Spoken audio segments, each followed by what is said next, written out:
ซีก็ซีแล้วฝากเก่งแห้งเด้อกาเด้อไปกันทองเด้อ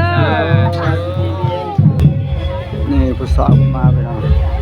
ดวงวันจะจำเลยตู้มีการดูดอีกพี่น้อง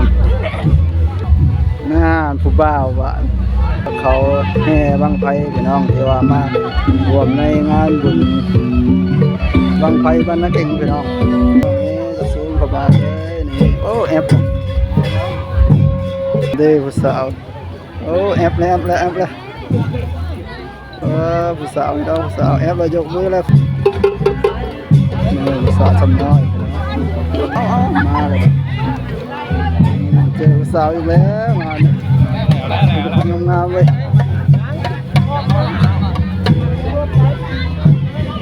สาวน้องแล้วนี่ก็เข้ามาที่ให้น้องเบิ่งฮอดได้บุญได้บ้านเราไม่เทเลย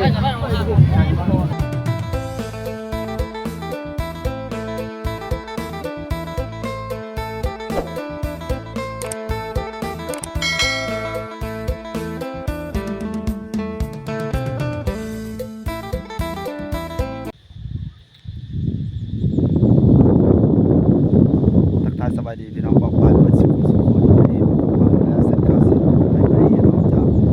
ไปลิ้นบุญบ้านนักเก่งพี่น้องตอนนี้มันยังอยู่ระหว่างหนทางเลข10พี่น้องนี้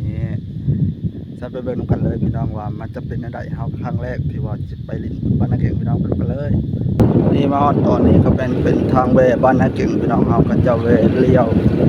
ซ้ายพี่น้องนี้เขาจะติดทุ่งท่าพี่น้องเขาจะเลี้ยวซ้ายไปเลยทางเข้าบ้านจะเขาเจ้าพี่น้องประมาณอันนี้ไปประมาณอยู่2 กิโลพี่น้องฮอดหมู่บ้านเขาเลยพี่น้องกันไปติดตามไปเหมือนกันเลยพี่น้อง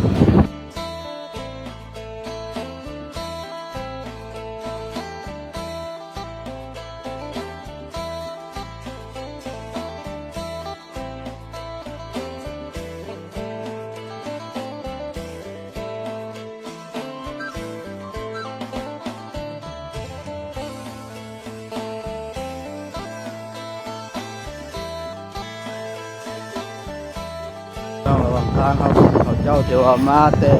บุญนักเก่งพี่น้องโอ้บุญสาวมาแต่ทางไหนพี่น้องเดินไปต่อกันเลยพี่น้อง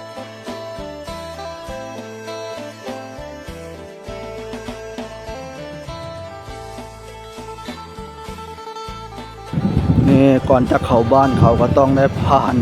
ห้วยพี่น้องนี่ห้วยอันนี้คือจะมันเป็นห้วยตะห้าวพี่น้องจะน้ำใสจึงลิกเลยพี่น้องห้วยตะห้าวที่ว่าผ่านแถวคนเดือเลยพี่น้องตอนนี้ผ่านบ้านนักเก่งก่อนพี่น้องเอาจะมุ่งหน้าเข้าไปในบ้านเขาพี่น้องนี่ตัดภาพมาวันนี้เตรียมฮอดบ้านของเขาเจ้าแล้วพี่น้องโอ้มีห่างบังไฟพี่น้องยังมีเล็กน้อยนะกั้มนี่เลยพี่น้องห่างบางไฟเตรียมออกมาเสียนี่เลยพี่น้องไปมาทางนี้ก็ถึงงานเขาเจ้าถือว่าฉันจะไปเมืองกันเลยพี่น้องเขาจะมุ่งหน้าเข้าไปทางในวัดพระนี่ฮันละวงพี่น้องมุ่งหน้าเข้าวัดเลยซีก็ซีแล้ว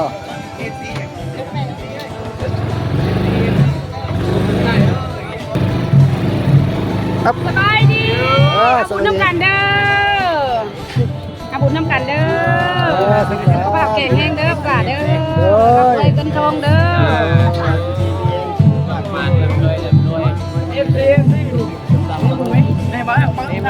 ไปเห็นหลายคนเลยนะ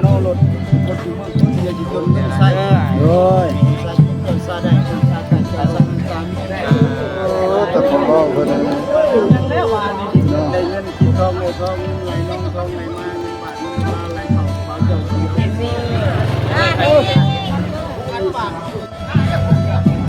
นี่หลังจากนั้นที่เอากลับมาฮอดตอนนี้แล้วเขาเจ้าเกี่ยมจะแห่ไปพี่น้องอันนี้เป็นกระหาครูบาโอนทางนั้นทำงานน้องๆไหลคุมเงินที่ว่าเขาเจ้าวานลงมา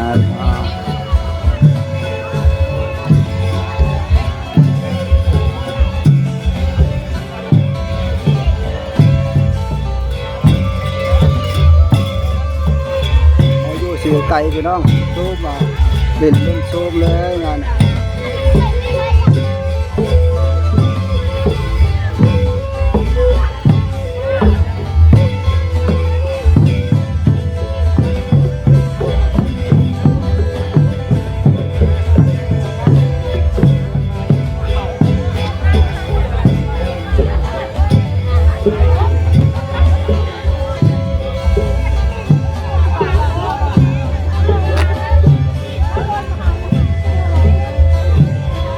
ผู้สาวมาไปน้อง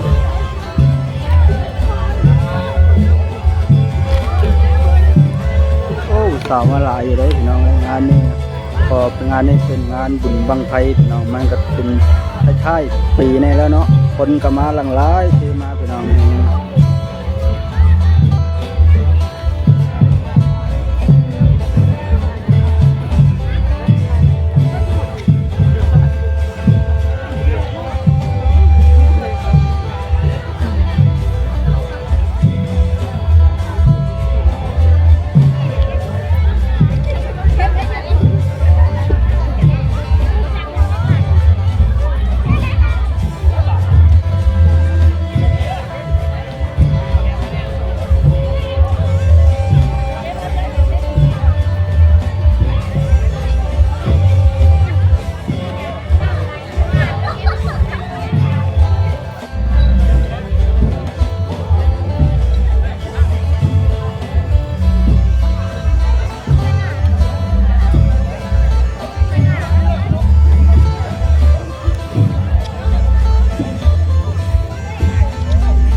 สาวนี่สาวนี่โอ้โห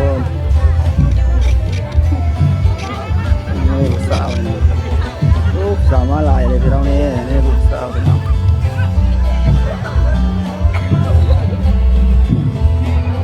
นี่สาวมาเลยพี่น้องมาเลยสาวตุ๊กสาวมาเลยพี่น้องดูว่าจะจำเลยโอ้มีการดูดิพี่น้อง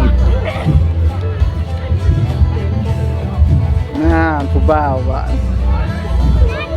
นี่คือด้านหลังนี่คือซีเมนเป็นขบวนแห่บังไฟพี่น้องนี่แห่เดินน้ำนี่คือซีเมนเป็นรถขบวนที่ว่าเขาแห่บังไฟพี่น้องที่ว่ามารวมในงานบุญบังไฟบ้านนาเก่งพี่น้องนี่ก็เป็นงานครูบาและน้องๆที่เตรียมท่าเก็บแนวเป็นบ้านกันพี่น้อง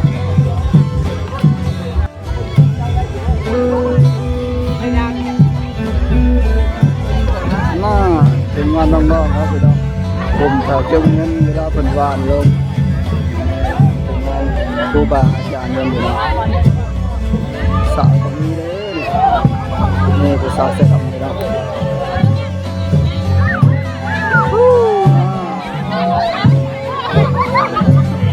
มีรุ่นพี่น้องมีรุ่นเวลาครูบาเป็นวันกันถึงงานน้องๆเขากลับเลยสาวน้องสาว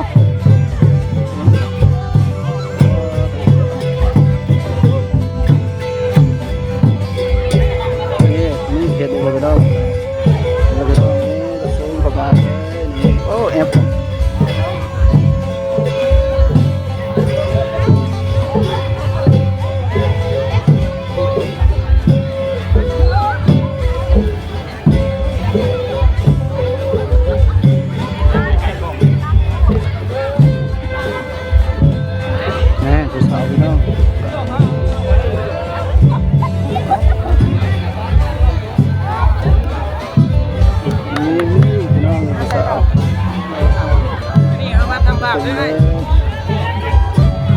เอาเลยไปทำบุญเข้ากล้องของเราเนี่ยมีแต่ผู้ว่าล่อเว้ยล่อเลยผู้ว่าล่อพี่น้อง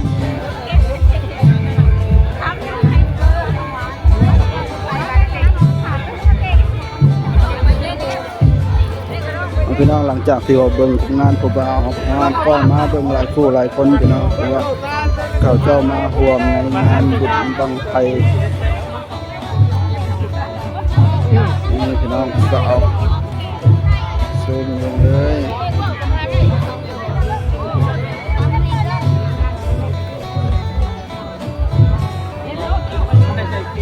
เอาไอ้กล้องพี่น้องปิดมือเลย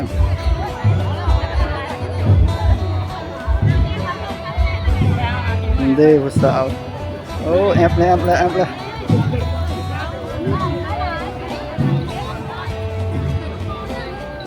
ผู้สาวนี่ผู้สาวแอบเลยยกมือแล้วคนทะลีแล้ว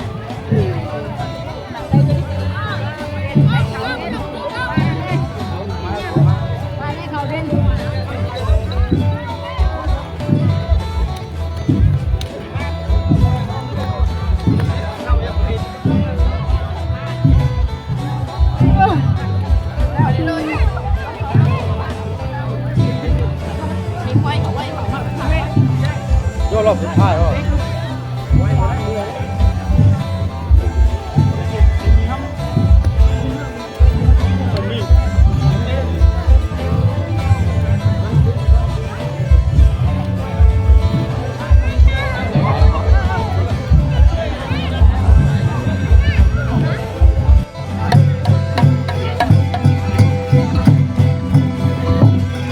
มอจอจันเข้ามาเลยน้องมันเป็นรอบทำท้ายแล้วอันนี้ก็ยังขบวนแห่บังไฟไปน้องเขาเดินยกไปยกมาเดี๋ยว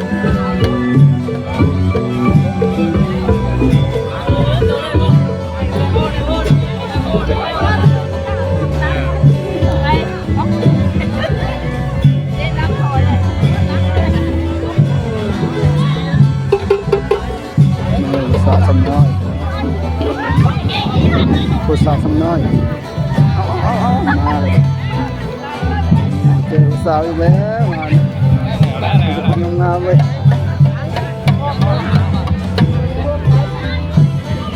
สาวน้องแล้วนี่ก็เข้ามาที่ให้น้องเบิ่งมันฮอดได้บุญได้บ้านเราไม่ได้เลย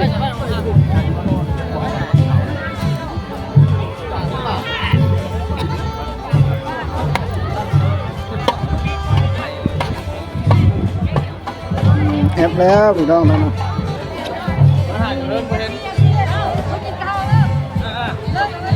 ไปแล้วอันไหนไหม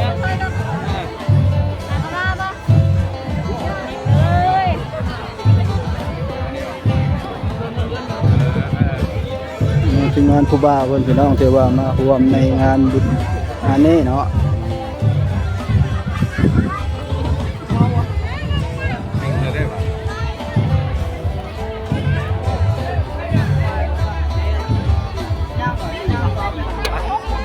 ไทยไหมเอาหันไทย ก่อนก่อนน้ำลัง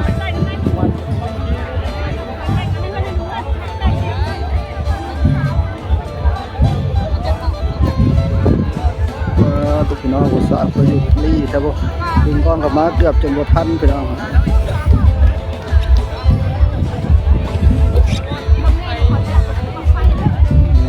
งานนี้เป็นรอบสุดท้ายแล้วพี่น้อง